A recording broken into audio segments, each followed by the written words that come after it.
everybody. Welcome back to Sarah's Table. Today, you know what? I was about to say we have a very special episode, and I feel like I say that every week.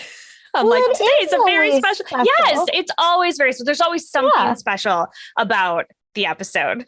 Today, the thing that is special is that we are playing a role-playing game that has only 2 players, which is a thing that I think doesn't get highlighted very often, especially on streams. You know, usually you tune in and you see like between 4 and 6 people, and everybody is working together to solve the problems of like one very specific big group.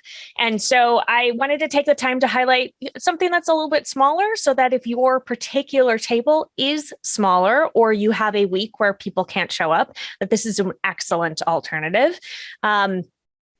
I don't think I introduced myself, but you know who I am. I'm Sarah Moore. I'm she, her pronouns, and I'm going to be your host today. And this, I believe, is technically a GM-less game.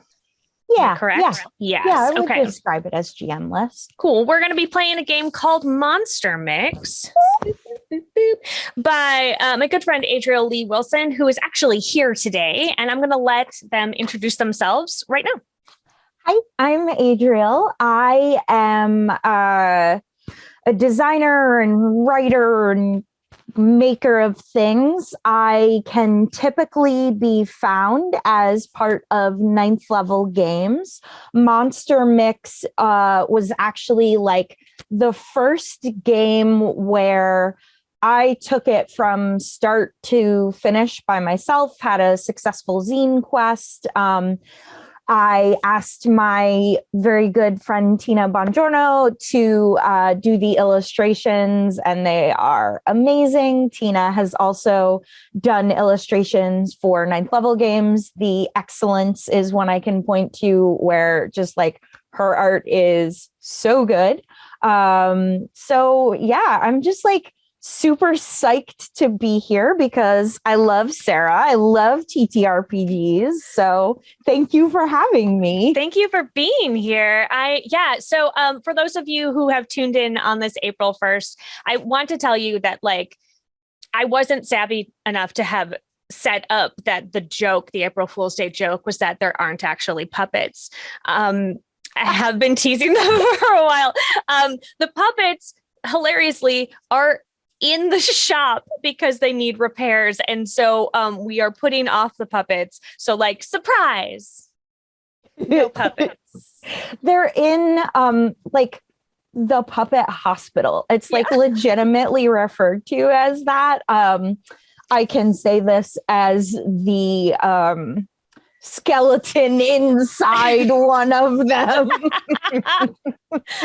Adriel is one of the handlers of one of our puppets, the nice puppet. Yes, the nicest of the puppets. It's true. Enjoy the other puppets, but they are a handful. So many jokes. Oh man. It's not that I'm slap happy. It's that they're actually funny. I swear. Yes. They are. Hey, I'm the funniest person I know. It's true. 100%. I genuinely actually don't think that's true, but I do think I am very funny. I think you're very funny. Thank you. This is just going to be a love fest today. Yeah. But before we get into the love fest, we're going to do our quick safety discussion. Again, I think that's very important for everyone at the table, even though there are only 2 of us today and we are very well acquainted with each other. And I am fairly certain that I know of all of Adriel's lines, but we're going to do it, and we're going to do it out in the open anyway, because you should be doing it at every time you sit down at the table. Yeah. So here on Sarah's Table, you will never run into sexual violence, violence against children, or withholding food as punishment, or starvation. Those are my personal lines. Adriel, is there anything else you would like to avoid today? I always like to avoid violence against animals as well. Great. None of that. It's interesting because I also avoid that, but like, I don't ever think to say it because I don't think it ever enters into my brain as like an option that is a path, you know? Right. And like you always get my top, like I always have a line for games. I'm like, I'm here to have fun. I am not here for sexual violence. I'm not here for violence against children. Like it's just not, no, thank you. Yeah. I mean, the violence I think that I tend to dip into in my games is very cartoony as well. Yes. So it's not even really like, we don't do the gore and the blood and the guts. Like we're never going to get into torture. Like this is just not a thing that I do. And so sometimes I forget to even mention it. Yeah. Cause like I can relate, like Sarah and I have played The Excellence together many, many times. Yes. And it's the same thing. Like that game is intended to be fun, light, cartoon violence. So it doesn't even click in my head. Sometimes I'm like, why would you bring any of that in? But I know that like everybody's different. And once a game is in your hands, it's your game and you get to do what you want. Things can change. Yeah, absolutely. But in general here, we try very hard to stick to my hashtag of joyful gaming. And like, I don't think it's going to come up, especially in this particular game, which is much more heavy on the RP. And less heavy on really rolling any dice, which is fun. And also, for anybody who is watching who is a youngin, this involves an actual tape, a mix tape, and that is a thing that you used to make for somebody when you had a crush on them, and they could listen to it. And the idea of like the compilation of what would go on the mixtape and what could fit and what order that you put it in, it was all like very, very important. And I do feel like you could make a Spotify playlist now, for example, but it's just like not quite the same thing, because on a Spotify playlist, you can see all of the everything that's on there. You can see the order. And on a tape, you just put it in your tape player and you would just have to sit and wait for what showed up next.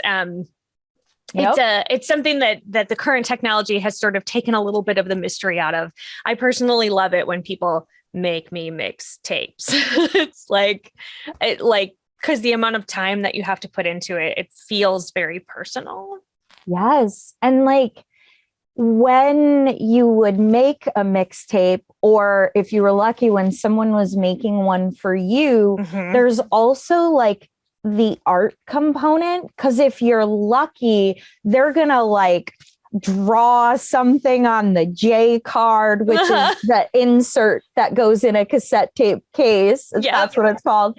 And like they like little hearts around certain songs, and it's just so good. Yeah, the little notes that they would put of like why they chose certain things. Yes.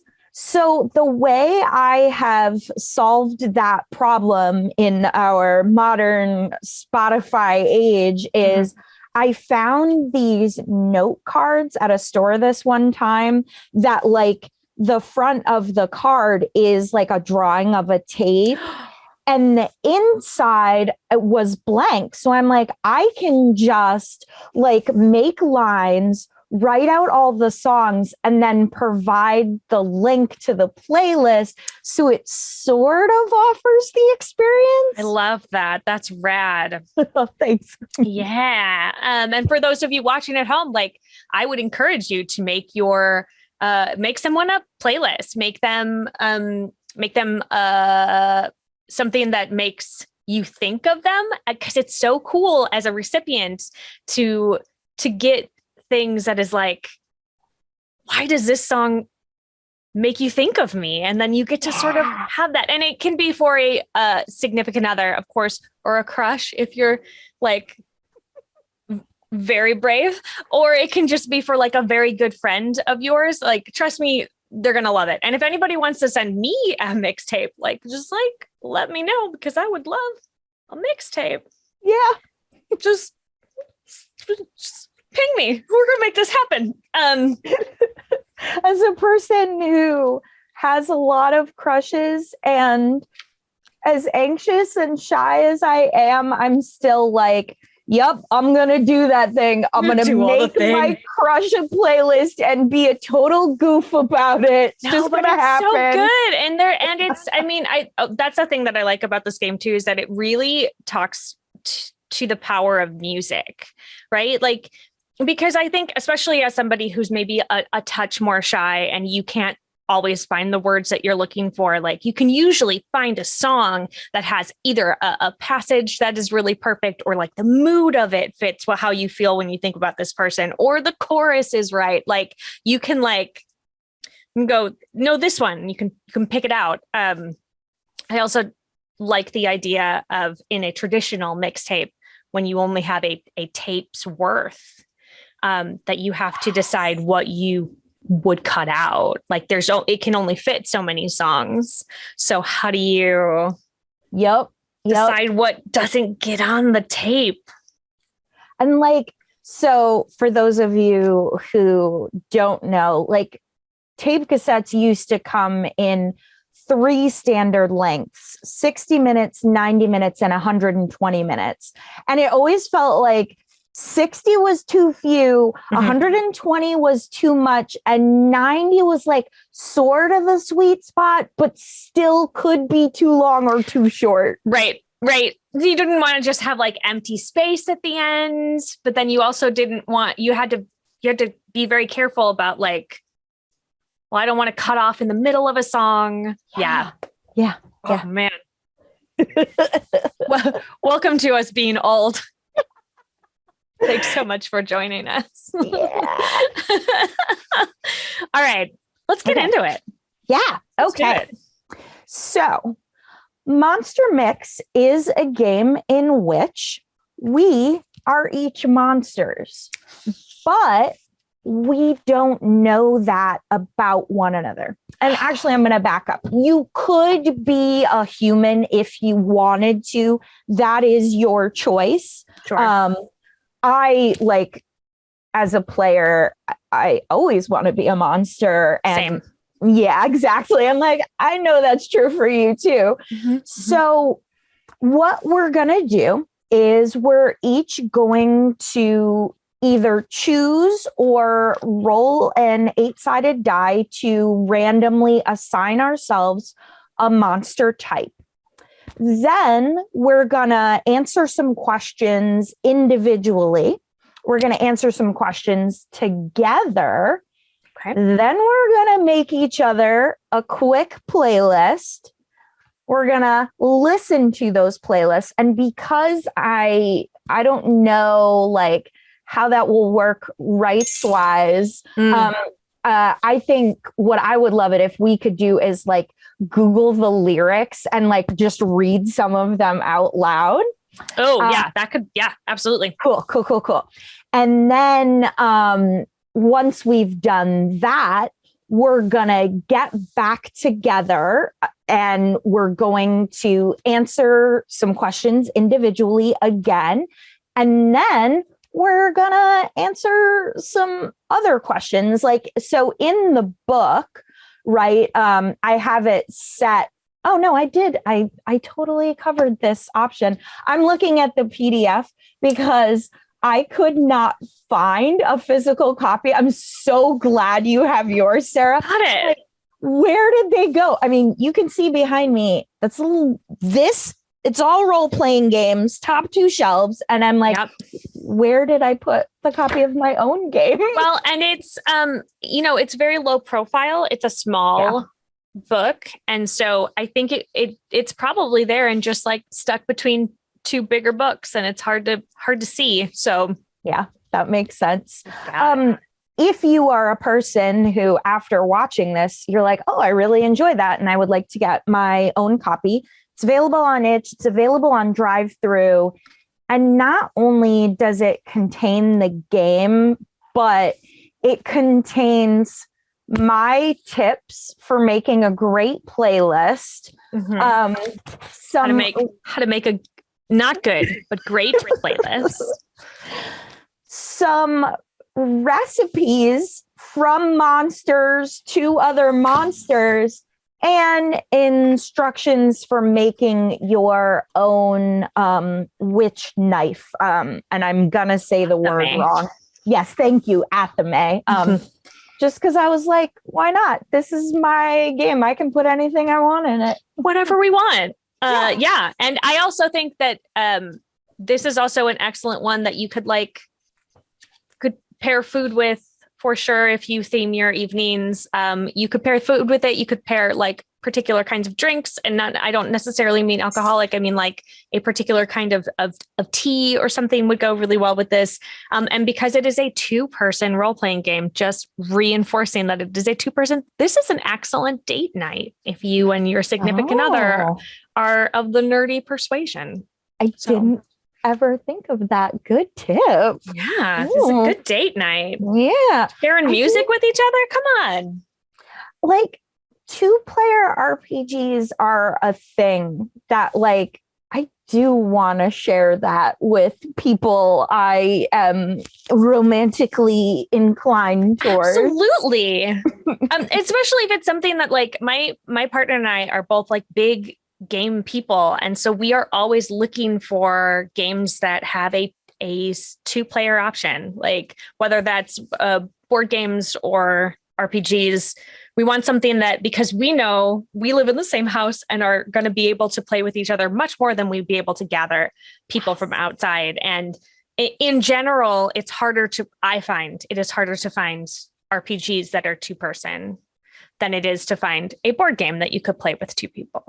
Yeah, I agree. And I think that it's even harder if you're not specifically looking for RPGs in the queer space. Like I know that's something you and I are both looking for. And so we've been able to find like some good stuff, like the bundle on Itch that's currently up for supporting trans rights in Texas. Yes.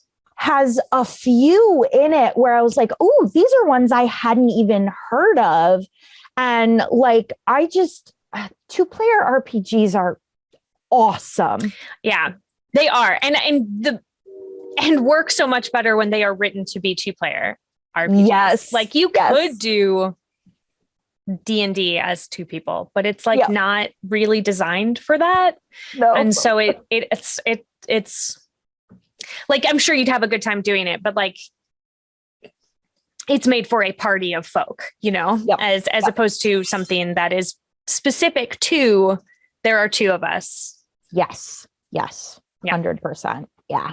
Especially because most of the 2-player ones that are built as 2-player, they don't really have a GM. No, because like some will like, do you remember that movie Ghost Dog, I think it was called? I don't know that I know that one. It got an official RPG like in the late 90s, mid to late 90s. And I remember seeing it and being like, oh my gosh, I've never seen a 2-player RPG, because at that point I hadn't. You hadn't, yeah. Yeah. And I was like, whoa, this is amazing. And in that one, I think 1 player played the main character and 1 player was the GM, but you could switch. So some of them will do that. Like they'll do a role switching thing. Some it'll be like, you're both the player, you're both the GM. And like, that's sort of the case with Monster Mix. It's like we're both participating and we're both like being the not a foil, because there's really no conflict here. I don't tend to write games with a lot of conflict. I think there's enough conflict in real life that we can just let ourselves sink into something that doesn't really have a lot of it. I'm fine with that. Yeah, that's why your show is so great, because it's about joyfulness and having a good time. And that's what I always want. Well, and not that I think there are places in joy for like very serious subjects and sorrow. And hardship. But I think that like the ultimate goal of it is that you are being authentically yourself and you are comfortable in the environment sharing. So I think that that's like, it doesn't mean no conflict. Right. It just means like that in general, this is a show that you can like watch with your kids. Yeah. You know, it's not going to be a bloodbath. Yeah. Yeah. That's a really good way to put it. I guess like when I'm saying conflict, I'm talking like fighting, bloody, big giant explosions and absolutely. Yeah. I mean, although like I do love a good like well-placed explosion. Yeah, and we've played Thirsty Sword Lesbians together. Yeah. And we definitely had some like surprise. Nat's character presses the button and the bad guys are sucked into space. You know, sometimes these things happen. But I think also as a good tip for people at home who are maybe thinking about getting into being a game master and not really sure what that entails. It's truly for me, just making sure that everyone at the table trusts you and trusts each other. And so you can get into situations where like, we didn't know that it was going to go that direction maybe, but everybody trusts that I have a tight hold on the reins and that I'm not going to let them drift into any places that they're not comfortable with. And so like building trust is so important at your table. Yes, 100%. I don't know how this turned into like. I know we just started like talking about role playing, but like I really like talking about role playing with you because like you have a perspective on it that like I really value and want to hear more of. And also I always love talking about games. Same. So we're gonna get to the game now. It's game time. Yes. We did it. So we're doing it. We did do it. Okay. So first thing to do is we pick our monster. So the options are you can be a werewolf, and like werewolves have a changeable nature. You could be one thing or the other. It would be awesome to be both of those things, but that's not an option right now. Right. And in my own werewolf mythology, you can change at will, no matter the phase of the moon. You're big. You can smell things very, very well. Probably more well than you want. Yeah. Mm-hmm. And you can speak in a human voice when you're in your wolf form. Oh. So next, you can be a vampire. Vampires, they drink blood or a specific emotion of others. Yeah. You, as a vampire, you always make sure that you have your supplier's consent first.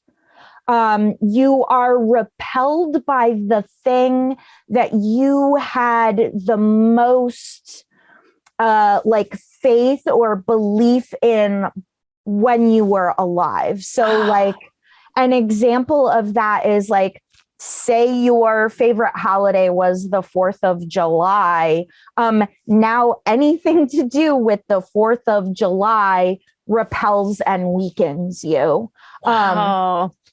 But on the plus side, you can go in a church, no problem, if you're not like, if you weren't a Christian or Catholic before you were turned. So interesting. All right. And then you can be a ghost. Ghosts are the psychic and emotional residue of an event or the soul eternal spirit of a person who died. You don't remember your former life, who you were, what happened to you, but sometimes you'll get a flash of it. Certain circumstances, smells, items will bring back a piece of a memory, but you can never recover the whole. You mostly are just trying to make what life you can from what you have. Interesting. You could be a witch. Witch's magic just flows inside you, connection to elements or unseen forces. You can cast spells or make potions or use items to channel your power. And it can be difficult to keep your focus in the here and now because of those connections. So people often find you strange. And even though that's the case, you wouldn't trade your connection to the world for anything. All right. 3 more. You can be a demon conjured from the depths of eternal fire or another plane of existence. You have power, but you've never been able to use that power for yourself. Oh. And that fills you with a lot of anger and frustration because you don't have agency over your own power. But now you are free and you want to explore and do whatever you want to do, not what anyone else wants you to do. Or you could be a zombie. You're undead, you're hungry, you're constantly seeking to consume life to continue your existence. And that takes the form of like devouring people physically. And that Woof. Is something you have to contend with. Oh, I lied. There were 4 more because there's 8. 8. Come on, Adriel. You wrote this. That's all right. You were excluding one of them subconsciously. I'm interested. I don't know which one is not there in your brain usually, but we'll find out. So the 7th option is you can be a mummy. You were prepared for death by the removal of your organs. You were anointed with salves and herbs. You've risen thousands of years after your initial internment, and you're seeking a life of your own, one in which you're not so important that someone decided to cut you up and entomb you this way. Interesting. All right, cool. And then the last option is alien. You're not from around here. Nobody else is like you. You're in danger from the government because they don't trust your kind. The expectation that they have for you is that you're dangerous, you're violent, and you take things from humans. But that's not who you are. You are not who they say you are. You're a person. Yeah. You've got some extra human powers, some I want to say supernatural, and I think that's the right word here, but you don't use them to harm others. But occasionally, if you're cornered, you will, because you need to protect yourself. Okay. Those are options. I mean, they all sound like pretty cool options. Yes. I'm just curious, do you have a favorite when you were writing this? Oh, yeah, 100% werewolf, like all the way. Cool. Yeah. And probably my least favorite is mummies because for some reason they frighten me a lot as a kid. I think just the ancient nature of Egypt was so far out of what I understood that it just made me a little nervous. Sure. So, yeah. Yeah. I mean, and for mummies, the Brendan Fraser mummy movie made me nervous for entirely different reasons. It honestly helped a lot. Does help. Yeah, with my mummy fear. It just changed your fear into something else. Yeah. Do you have, and definitely like, don't tell me what you've chosen because that's part of the game. That's part of the game is to not tell. Yes, you like the goal here is for me as, the recipient of your playlist to try and determine from what you're telling me who you are monster wise. I love that. I'm gonna roll. Okay, cool. Because I think I would like the challenge of just like figuring it out on my own instead of choosing one. And I do. I mean, as you were talking, I started getting song ideas for all of them. So I was like, great. Good. Wherever we end up. All right. I am also gonna roll. Give me one sec. All of my dice are over there, and I did a digital die as well today. I don't normally, but because we only needed the one, I didn't want to bring out the rolling tray. Like, the thing about digital dice rolling is that I really like it because I trust that it is more random than any physical die. Doesn't have to be balanced in a way that physical dice do. Although I just like really love physical dice. That's what I was gonna say, but like the physicality of dice, like you can't beat that. Yeah, I just got my latest set of dice is from Clay Warforge, and they are ceramic, and they're the most beautiful set of dice that I've ever seen. Yeah. Okay, I'm immediately when we're done like playing, I am going to Google their dice. Yeah, they're so pretty. They're so pretty. Yes. Sorry. Right. Also, if you want, we'll link to it. We'll let you know where to find them on all the socials. Okay.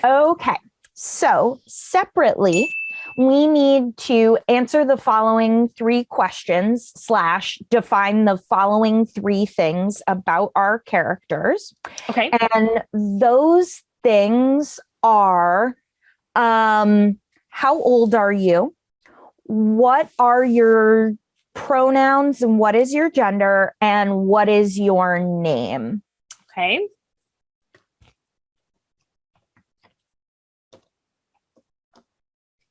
I feel like I want to put myself back in when I would have been making mixtapes. And so I'm putting myself back to like freshman year of college, because that's when I did most of that. Yep. I mean, some in high school, but like, I feel like most of it was in college because of timing wise.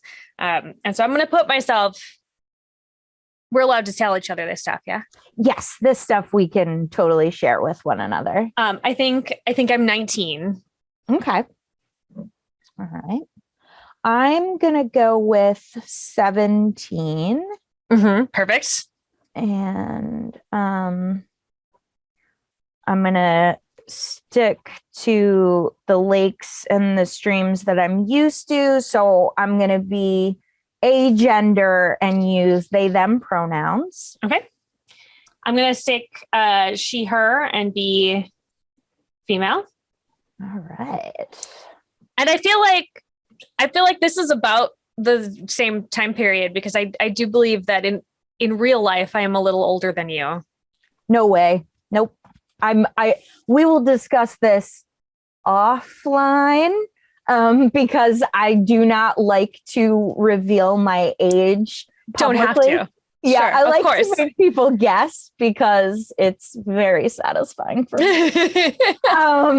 But I'm positive I'm older than you. Oh man, I can't wait to have this discussion. Let's find out. All right. Name. That's always the hardest one. Yeah. I have started doing, I usually do like an adjective that I think describes the character, and then I translated it into different languages. So smart. But I have been doing a lot of flowers recently for naming. I like that. Because there is that like flower language, and there's things that mean that you would like be giving a flower and it means certain things. All right. I am gonna go with Sunny, Sunny. Perfect. Because I like that. I like that name.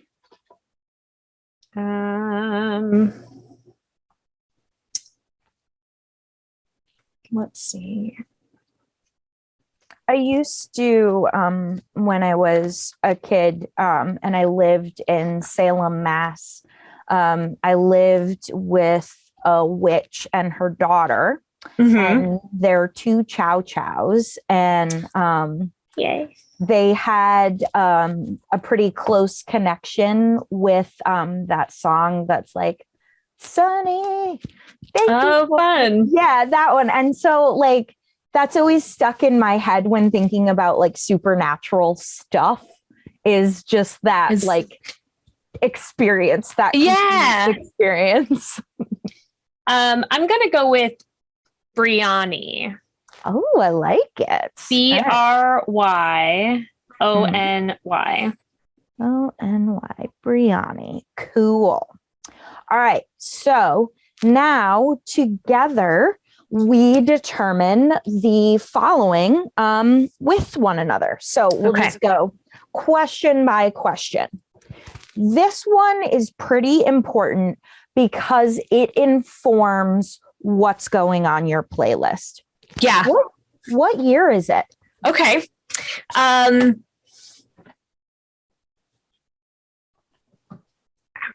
mean, I kind of love the idea of maybe throwing back to like the 70s. Okay, yeah. Like so that our songs are going to be, 70s or prior. But like, where do you have a year in the 70s? Let's go with 1978 because that gives us a lot of 70s, but is still firmly not the 80s. Yes. All right. So we are disco monsters. Yes. How did we meet? How are Sunny and Briony connected? Like what, maybe like you are in college, yeah? I think so. Mm-hmm. Maybe I came to visit your school and you were my host. Oh, like your tour guide of the, I love that. Mm-hmm. Cool. Okay. All right. So what's our relationship with one another? Like we've sort of said, like if you were my host and I was a prospective student, like, are we just sort of feeling each other out? Have we become close? I think it could be very interesting if we are like just beginning to be friends. Okay. Like we are the acquaintances that like, oh, I know that person. And it's the like, if you are in town, if you're going to be around, like definitely look me up and we'll see each other. And maybe it's been slow communication. Cause I mean, no cell phones, right? So there wasn't like a texting where we could just sort of catch up all the time. Yep. So I think it's like, and we probably, if you're okay with this, like, I think I go to the, like you live in a college town, I would imagine. And then you can, so there is chance of us also like running into each other at like coffee shops or at like the grocery store or wherever. I love that. Cause to me, it's like, okay, I don't know, right, if you came to this town for this school or if you also are from town. But for me, like, I'm thinking Sunny isn't sure if they want to go to college. And so this visit was probably prompted by some family member or something who was like, It's right here. Yeah, just go check it out. It can't hurt. Yeah. Yeah. Okay, cool. I see that. All right. So how do we feel about one another? How does Brianni feel about Sunny? I think Brianni thinks that Sunny could be a friend, but also is perhaps doesn't want to get too attached in case Sunny is gonna like exit the area. Because I think it was a lot harder to keep in touch with distance people at that time. Yeah, that makes sense. I think that Sunny really admires Brianni because there's a feeling that she is different and cool and interesting, and maybe if the world is full of people like her, maybe college wouldn't be so bad. Maybe it's something to consider specifically because Sunny met Brianni. All right. Okay. Now, this is an interesting question because it also informs the direction that we go with our playlist. Okay. And it informs sort of like the world that we're a part of. And that is, in our world, are monsters known to exist? Like, are we like True Blood, Vampire Diaries legacies, and like Vampire Diaries legacies sort of like skirts the line? Or are we like, oh no, you got to keep this real secret or trouble is coming? Interesting. I like both. Yeah, me too. Maybe we let the dice decide. Sure. Okay, so let's go with evens. They're known to exist. Odds, they're not. Do you want to roll? I will roll. Okay. Okay, I got a 3.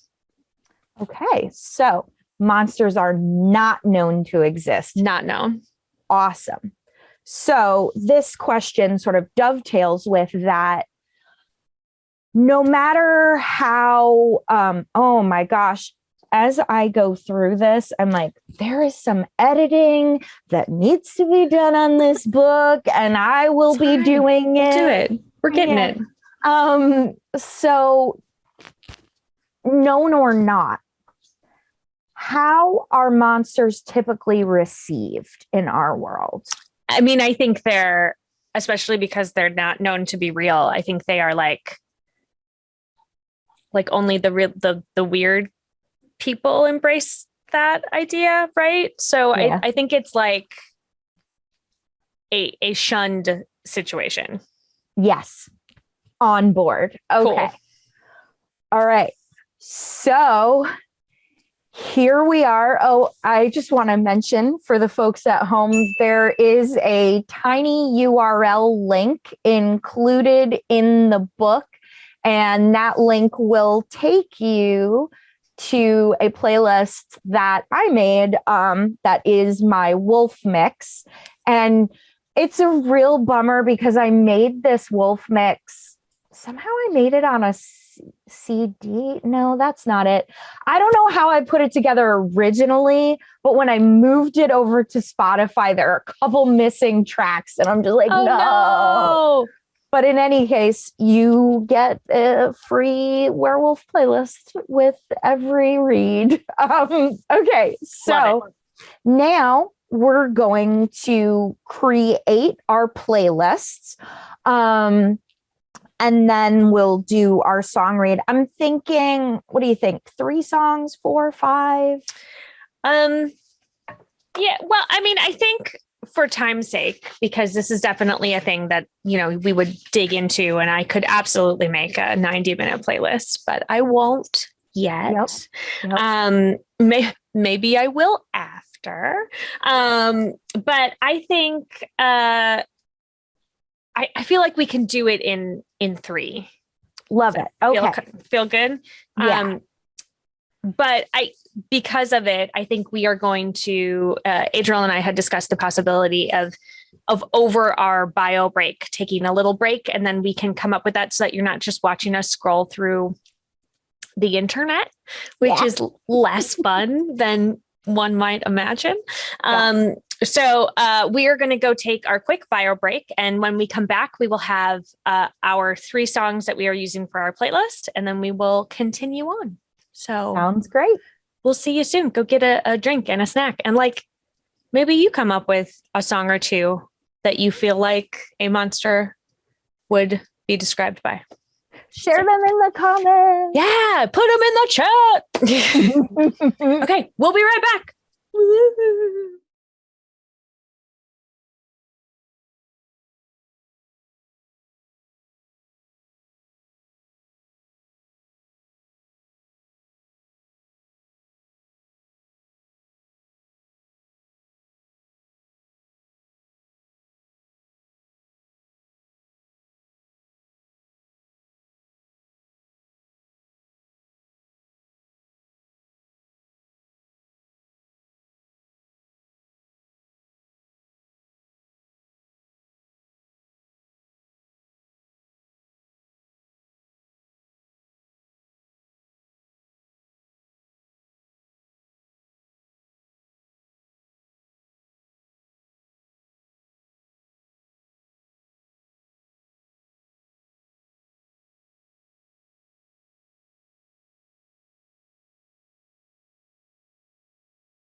Welcome back. We had a lovely break where we promised each other that we would try our hardest to not sing the songs that we have chosen.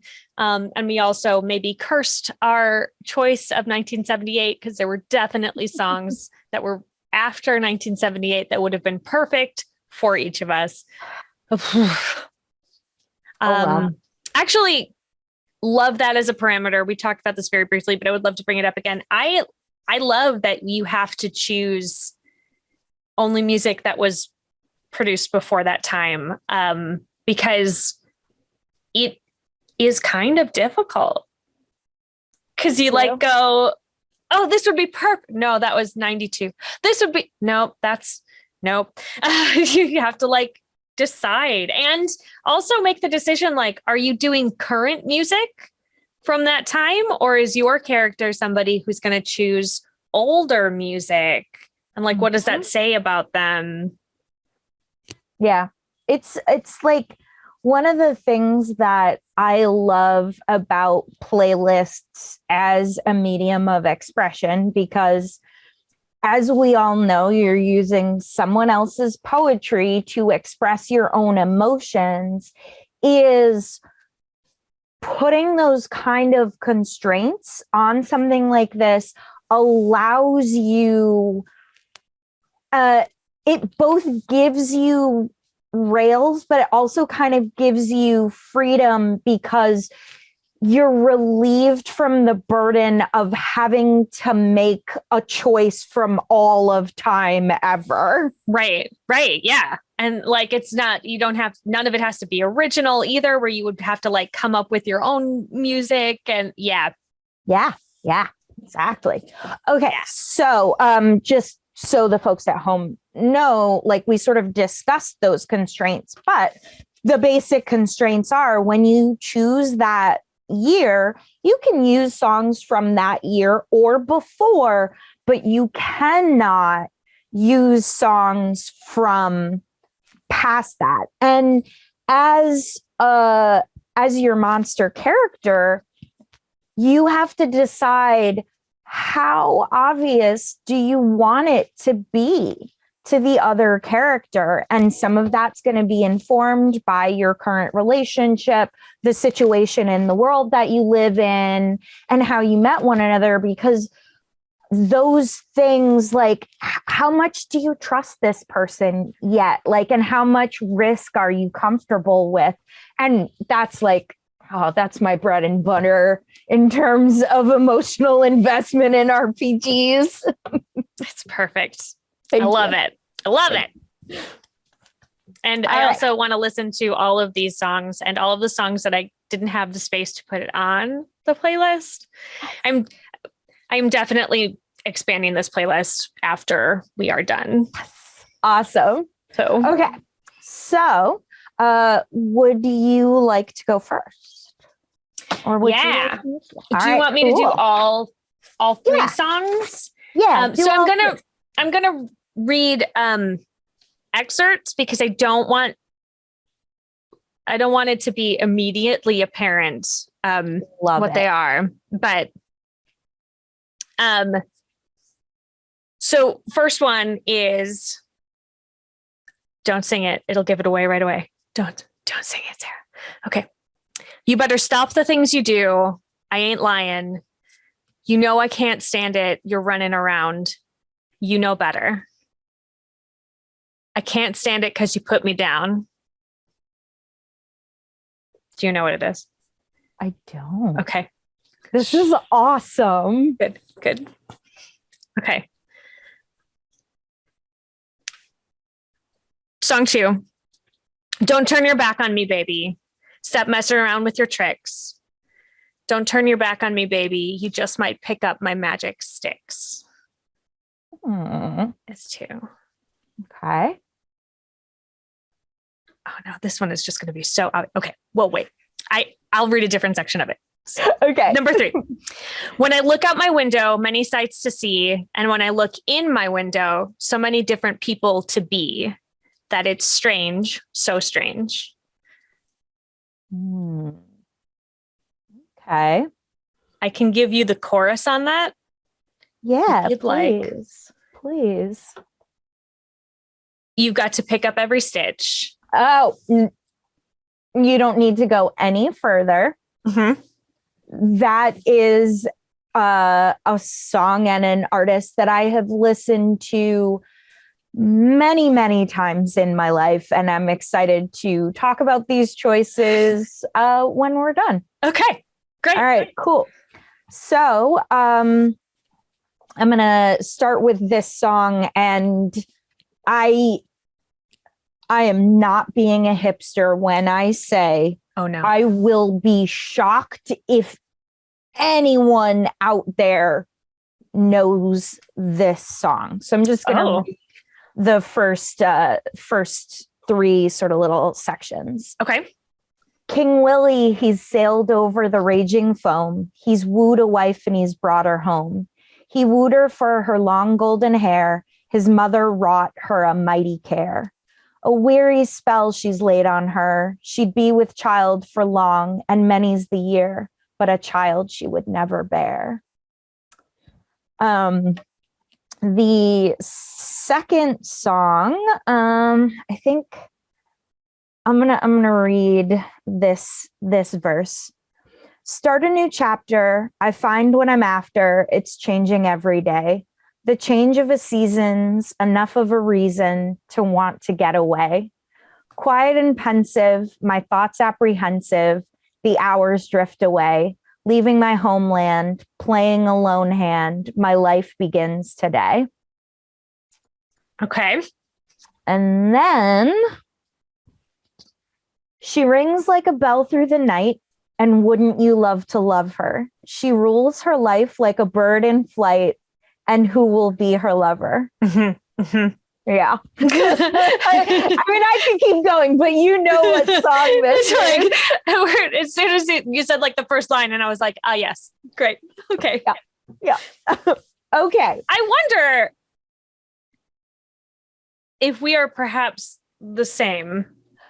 I think that we might be, which is amazing because we both rolled randomly. Yeah. Okay.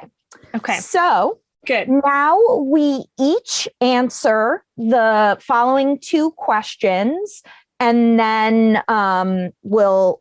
So let me back up. We're each going to answer 5 questions. We just got excited, friends. Yeah.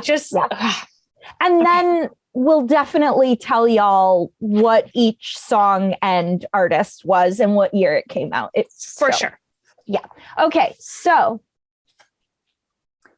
how does Brianni feel about Sunny now? And then I'll tell you how Sunny feels about Brianni now. I think that Brianni wants to take Sunny under her wing. I think this is like I have found someone very much like me, and I want to be a guide. Should you come here to this university or not? Like, I can be a help. I think we are kindred spirits. I think that Sunny cares even less about college and is just like, this person. I want to sit at their feet and just, I want to know what they know. And I think that probably Sunny's like nascent crush on Brianni has grown. Yes.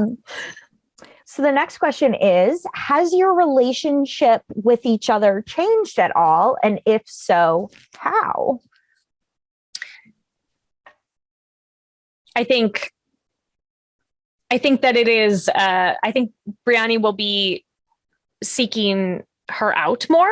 I think that like, yeah, I think that there's going to be a lot of like, and I also think maybe Brianni is now keeping like a little journal of like, I should tell Sunny this, like, just so, because they are not constantly around each other, that so that like when they meet up, that Brianni can tell them here's all the stuff. And then also what questions do you have? And I think it's sort of growing from there. I think that for Sunny, I think that they like, I don't think that the nature of their relationship with Brianni has changed, but meeting Brianni and knowing this now has given them a sense that they're not alone in the world. Mm-hmm. And that has changed their internal makeup in a really positive and significant way. Yeah. I also think that Brianni probably knows at least a few more folk who are like them. Ooh. Because I think that's my sort, like, drawing from my own college experience, you find your tribe of weirdos, right? You go and you're like, these are my people and they understand me, because people are coming from all over to that place, as opposed to just like the same people that you've seen since you were, 2 or whatever. And so I think that like Brianni takes a lot of like, she feels responsible for like ushering Sunny into that space. If they want to be comfortable there, like she wants to bring them in so that there can be more, like, you are not by yourself. There are more of us. Yeah. And like, here's how we can do that in a safe way. I love that. Okay, so what kind of monster is the other player? I think you might be a witch. I think you might be a witch. I think we're both witches. Yes. So perfect. I love it. So the next question is, will this change how you treat other monsters that you meet? And I want to go first this time. I think for Sunny, I think they didn't understand that they could sort of like feel that like pull from another monster. And so I think for them that now they're going to be like, oh, I'm going to pay attention when my, Scooby sense twigs and maybe see if that's like, if that other person is a person who could be like me in some way. Yeah.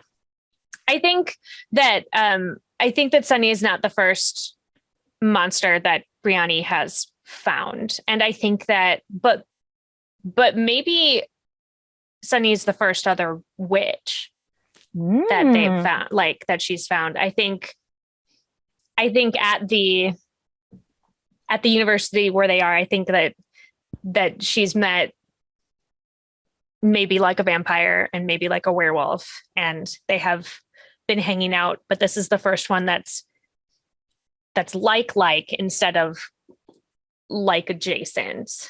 Yeah. So I think that's so I also think that Brianni is extra excited because it's like, ooh, it's another one like me, and not just like me as in different than humans. Yeah. I love that. Yeah. And then the last question is, will you stand up for monsters when challenged? I think Brianni is a firecracker. Yeah. I think she's going to get herself in trouble probably. Yeah. With protests and being vocal. I think that, post 70s, maybe, I think that Brianni like comes out publicly as a witch and just is like, listen, nice. I'm too, like, she gets to an age where she's like, I'm not going to be who I'm not going to hide who I am anymore, and I'm tired of it. So I'm just going to, here we go. I love that. I think that Sunny 100%, yes, like they will fight a fight. I mean, I think they've probably already gotten in some fights in school, and that's maybe not been the best at home. So for them, like, I think they're just like, yeah, I'm going to stand up, because the alternative is to hide in fear, and nobody wants to live like that. Yeah. Yeah. Cool. So that was Monster Mix. That's the whole game. I want to know their little coven story, their tiny coven story. I want to know where they go from here.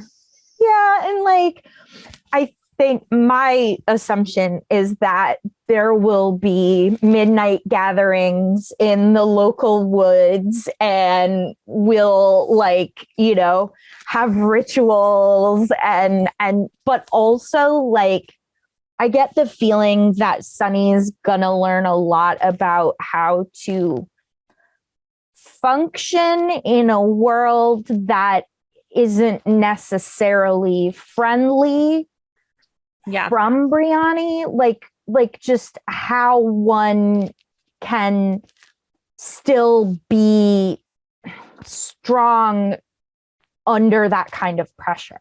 Yeah. I think that it's an interesting metaphor, right? For like marginalized folk who don't know that they can tell important people in their life, or they have to make the choice. How do I tell them? Yep. How much do I tell them? Do I ever tell them? Are there people in my life that I can't tell? I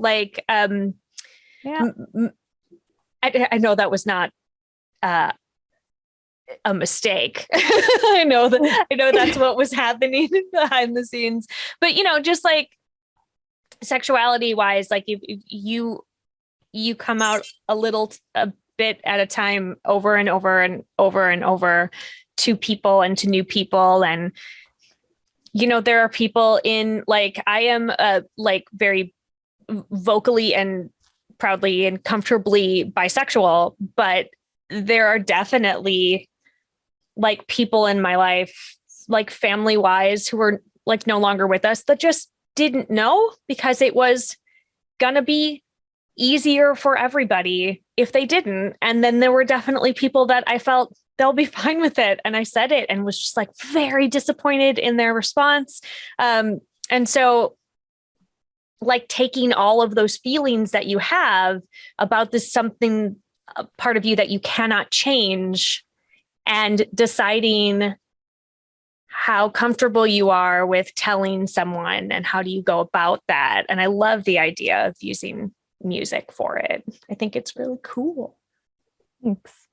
Yeah, I mean, you're 100% right. And because it's on the back of the book, like that's sort of why I wrote this game, because for me, the Panini has provided a lot of space to explore my gender in a way that I didn't have the space to before. Like, I always knew that I was like bi. I'm like, yeah, like any human, you are attractive. Well, not every human, but like the gender part of things was harder. And to your point about family, like, I don't talk to the majority of my family, but I have already determined that, like, in some situations I might say something, but that for me, it's not worth the effort and pain I might feel. But with my friends, many of whom are closer to me than family, that's not an option. Like, I had to do that because if I didn't tell them who I was, I couldn't be myself. And that's not fun. It's just, no good. Yeah. And like, I think it's, also because of how this game was written, I think that it's definitely appropriate for younger folk, for teenagers and kids to play, and mechanics wise, very easy to grasp. So it's something that they could play. And like, people are starting to be more comfortable with embracing who they are earlier. And sometimes you need a nudge and to know that you can sort of have that space. And this is like a really excellent way to practice doing that. So I just play it with your kids. Yes. Play it with your friends. Yes. Show that you're an ally. Or if you are an ally and not a queer person, and maybe, I don't know what this says about me, but I don't really know a lot of people who are not queer people anymore. And I think that's just because like seeks like, and I surround myself with people who are very accepting and comfortable, but I still know a couple who are just like, definitely not queer. But what an excellent way for you to sort of put yourself in that position where you have a thing about yourself that you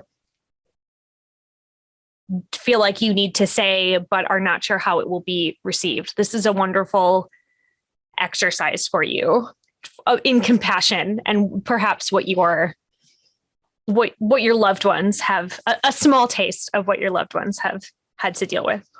Thank you. Thank you. Yeah. Oh, hey, we need to tell people artists and titles and years of our songs. Yes. All right. You want to go first? You want me to go first? I want you to go first. Go first. All right. So my first song was by a man, or still is by a man named Martin Carthy. It's called Willie's Lady. I really like Martin Carthy. He is the father of Eliza Carthy, who was an artist I found years ago, and she just really spoke to me. So that was how I sort of like found her dad. And they both are they're British, and they there's a lot of traditional music happening in their space. Cool. It felt a little sea shanty-y. Yeah. And I know obviously you weren't singing it, but lyrically I was like, this feels a little shanty. Yeah. Yes. And it's from the album Crown of Horn that came out in 1976. Cool.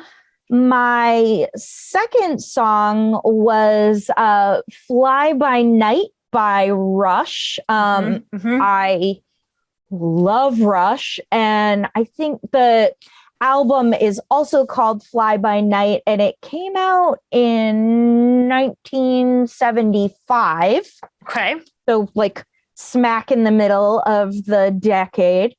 And then the last song, which Sarah identified immediately, is Rhiannon. And Rhiannon came out in, hang on, I gotta look, 1975 as well. And like, do yourself a favor, just listen to some old Fleetwood Mac. You will not regret it. Yeah, I actually steered away from Fleetwood Mac because I was like, it's so yes, so perfect. That like it would make sense that I would have chosen something, and I actually thought about choosing Rhiannon, and then I was like, no. Although that would have been wild if we had both, right? Rhiannon, yeah. But yeah, Nicks, I mean, for sure a witch. Yes, 100%, 100% witchy. Like yes. And funnily enough, I feel like the titles of the songs that I chose would have given it away immediately, but the actual, there's the portions of the lyrics that I read out, not necessarily. Yes. I mean, so the first one was I Put a Spell on You by Nina Simone. Yeah, I love Nina Simone so much. And it came out in 1964, and it was originally written by Jay Hawkins in 1956. But I do think truly that the Nina Simone version is probably the most widely known version, but it's been covered like 1 bajillion times because it is just like classic and timeless. And if you don't know the song, please go listen to it. Like it's, and feels real good to sing as well. Ooh. Like feels real good to sing. And if you were a Hocus Pocus fan like me, also, you know, the Divine Miss M did sing it in there and it's wonderful. And now I want to watch Hocus Pocus. Yes. And the second song I chose was Black Magic Woman by Santana. Came out in 1970. I just didn't read you the part where he was talking about magic. Nice. I mean, it's just all good. Santana so good. Is a groove and like, it's really smooth and lovely. And not that I have to tell any of you this, although maybe I do. If you don't know Santana, like it's just, I'm not making any like big, like Santana widely known as an excellent like musical genius. Like go listen to it.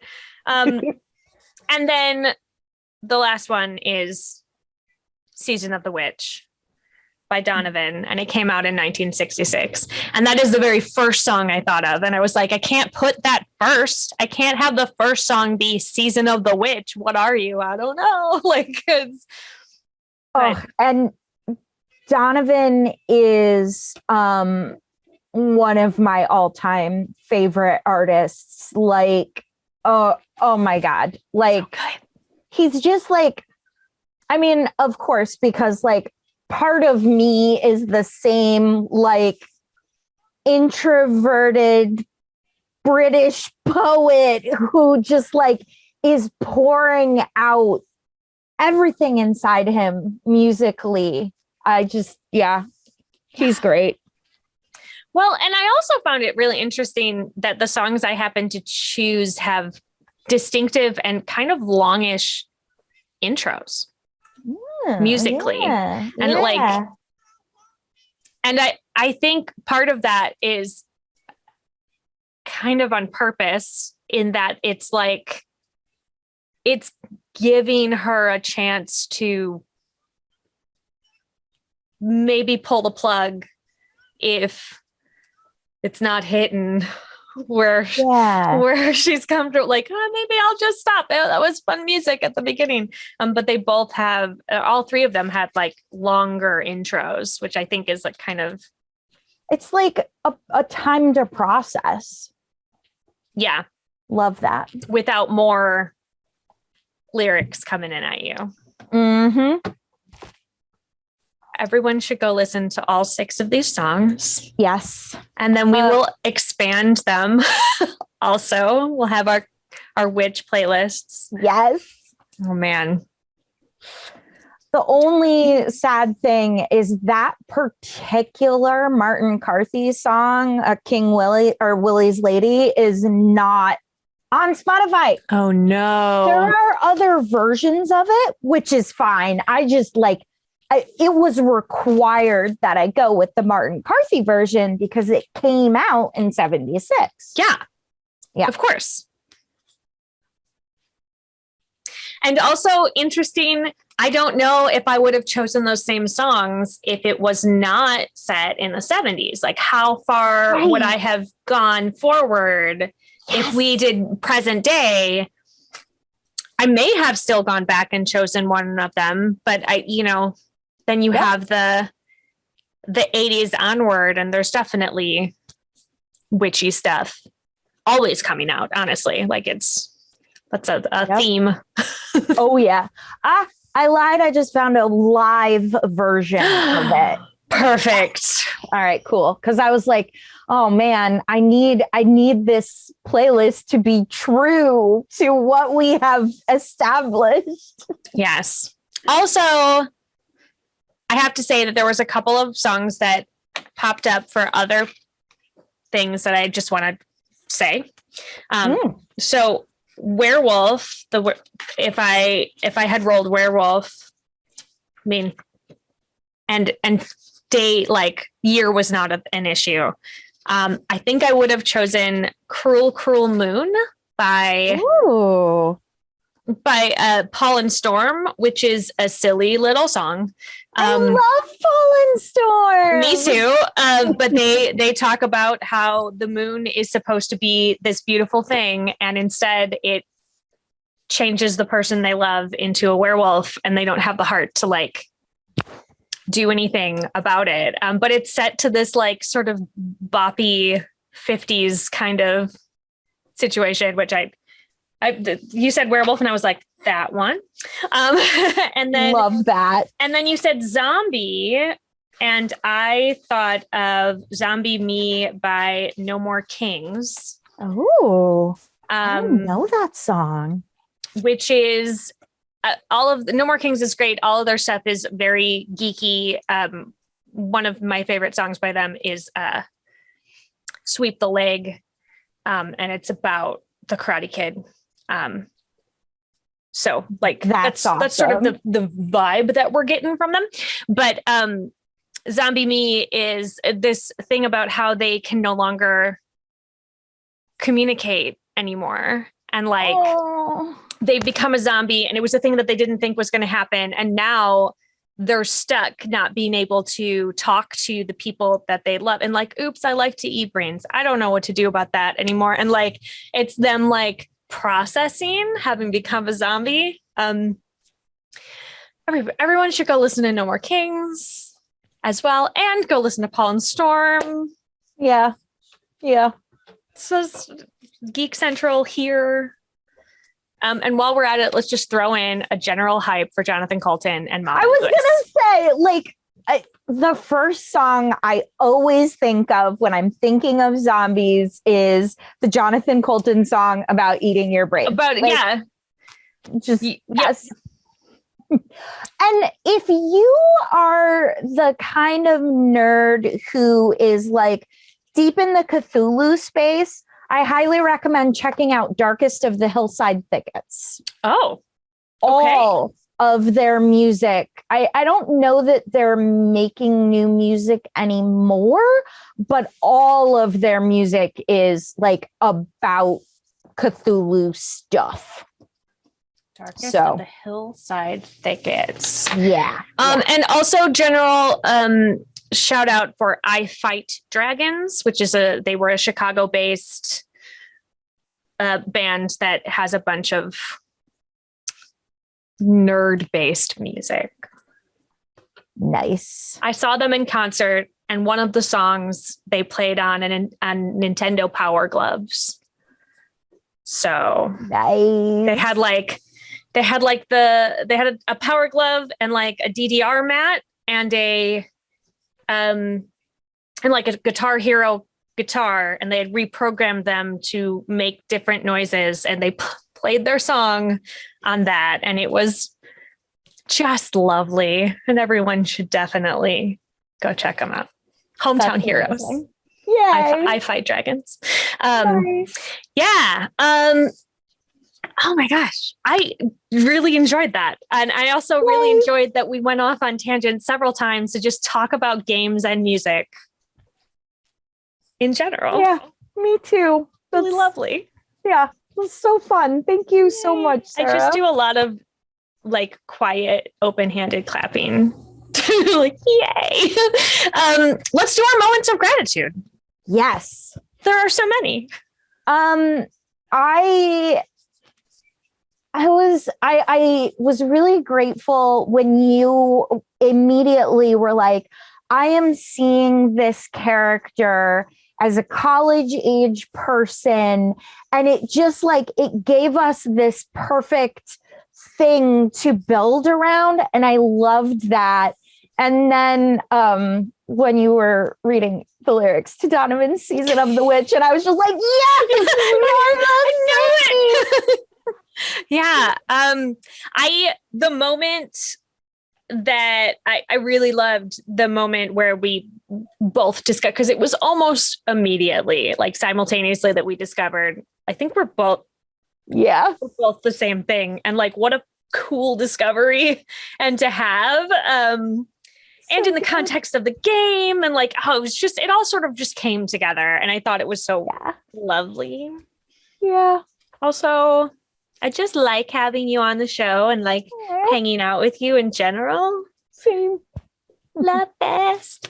Can you remind us where we can find you on the internet? Yes. So again, I am Adriel Lee Wilson, and you can find me on Twitter at ReindeerB and on Instagram at the ReindeerB, or anywhere you can find 9th level games. That's 9, the numeral TH level games. And we make fun and some serious games that just like are about things that we all love, like cartoons and Star Wars. Yeah.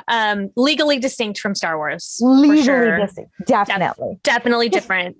Like a space like fantasy where you punch Nazis. Right. Yeah, it's fine. And for those of you who have been watching the show sort of consistently, our last arc of Savage Sisters, Adriel was involved in writing that. You were partnered with Chris for that, Chris O'Neill? So how it went was Chris was like, hey, I'm writing mazes. I kind of want to see like a novella, powerful barbarian women thing, because we both like love Red Sonja and that type of thing.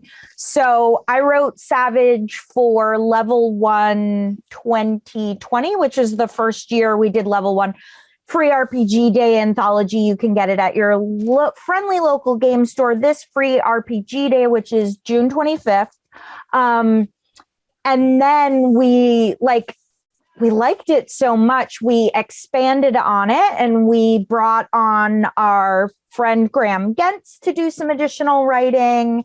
And it is now available as a zine. You can get it on our website. You can get it from IPR. And like, it's a game that's really, really close to my heart because of the inordinate amount of time I spent watching Xena Warrior Princess. Yeah. Obviously. But we got to play, we did our 2-episode arc, and none of the players that I had brought on had played it before, and they all really loved it. And you can go back and watch the VODs of those. We got to have a mix of gender representation and a mix of sexuality representation, and we dug real deep into building of the Sodal. And so it was very cool to be able to just like take the time and let it breathe and figure out all these traditions. And like, there were actually several times that I was about to move us on to another section, and one of my players would go, but wait, I had this idea. And then that would spark a whole nother like 10 to 15 minutes of following that thread and fleshing things out. And so I just amazing. And when we were done, they were like, we could come back. What if we came back again? Like maybe we'll come back in a month or two and like just do another one, because we like these guys. So yeah, it's lovely. Yay. So go watch it and go and do all the things and follow Adriel and 9th Level on all the things. I'm Sarah Moore. You can find me on Facebook at Actor Sarah Moore. You can find me on Twitter and Instagram and Ko-Fi and TikTok at Pixies and Pins. You can find me right here on Gen Con TV. On Wednesdays, I am the Yes. Wednesday nights at 6 p.m. Pacific. I'm the DM for World of Chaldea's Actoroki. And every Friday night, which you're watching right now, obviously, everyone knows, Sarah's Table is at 5 p.m. Pacific. And next week, we are going to be playing Deimos Academy with its creators. So Banana Chan will be on the show to lead us through. It is a horror RPG about going back to your haunted boarding school and like figuring all that out, and you play it with paper dolls, and I'm super excited. And it is currently kickstarting, and so you'll get to see some actual play of that, and then definitely you're going to want to back it. Obviously. Yes. Like I know Banana, and their games are so good. Like if you're a horror person, please like watch the show, back the Kickstarter. You will not be disappointed. Yeah. And it's also Banana's perspective on games is just different than a lot of other creators' perspectives. And I think it's really valuable, and we should be boosting that signal. So buy it from her. For sure. Do all the things. Is there anything else that you wanted to chat about before we wrap up? I'm good. I just like, thank you so much for having me. Like, thank you. As usual, it is a complete pleasure to be on your show and to get to play games with you. Yeah, I love having you here. We're going to make you come back. Oh, yay. Thank you. Yay. I would love that. A shout out. Thank you to my partner, Jeff Moore, who does all of the tech editing for the show. And a shout out to Marcus Mays, who is the technical director he's working on for Gen Con TV. And so he is the one that hits the go button and makes sure that this is streaming properly. So we love you, Marcus. Thank you to Gen Con TV for continuing to allow me to explore all of these smaller indie games and not insisting that everything needs to be, you know, the big D&D machine. As much as we love D&D, there, as we mentioned earlier, there's just so many games that aren't getting exposure, and that is where I want to live, in all those little tiny indie worlds. So come right back here and you're going to see more of them. I probably could stay on here and talk to Adriel for another like 45 minutes and it wouldn't be a thing, but I should not. So please come back next time. Thank you so much for being on the show. Thank you everyone for watching the show. And as always, keep making art and keep being art. We will see you next time. Mwah!